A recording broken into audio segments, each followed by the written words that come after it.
Clearwater State Hospital, transcript of videotaped recording of Zach's second session with Dr. Curtis. Dr. Curtis: when a brain works the way yours works, Zach, you can't tell what to feel. If I were to tell you that your mom is dead and that the candy machine is out of candy bars, which news would make you sadder? Zach sits very still, glancing around the offices, expressionless and without any emotion. Finally, after several moments, Zach responds. Zach: would they put more candy bars in the machine pretty soon? Frosty and Stormy are in the corner, whispering back and forth again, looking at Stormy's gun and arguing. The sound of the cops on the roof is gone now, but there's still lots of cop sounds out in the front. I guess even though they said they'd give Frosty and Stormy time to think, the cops aren't going anywhere. I feel a little better since Frosty explained about not shooting anybody. Frosty's a nice guy for an armed robber, I guess. But it's almost 4 o'clock now. I'm trying hard not to worry about what might happen if I don't take my medicine pretty soon. I'm trying hard not to worry about Dirtbag and Rat showing up either, which sometimes happens when I'm late with my meds. I'm trying not to worry, but trying not to worry isn't the same thing as not worrying. Frosty walks over and picks up the wastebasket that the girl threw up in. You done with this? He asks. The girl nods. Frosty carries the wastebasket across the room and sets it on the floor in the open doorway. He pushes it so that it slides out into the other room of the coffee shop. Now he turns around and looks at us. He says, I'm not sure how in the hell things got so out of control here. None of you are shot yet, and none of you will be. But you gotta cooperate. No more hero shit.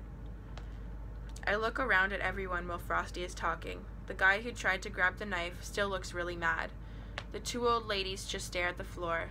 The girl who got sick isn't looking up either, but she stares off into space, like she's in shock or something. Suddenly, I have a terrible feeling about her. She could be a zombie. Her eyes are red and her skin is white, and she stares into space like she's not really here. She could definitely be a zombie. She really could. I'm gonna have to keep my eye on her. Since Frosty got rid of the wastebasket, it doesn't smell like throw up in here anymore, which is good because I hate the smell of barf.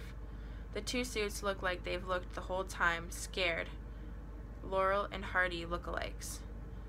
As I look at everybody, I notice that none of them look at me, and I wonder if I'm invisible right now. People don't like to look at me, so they pretend I'm invisible.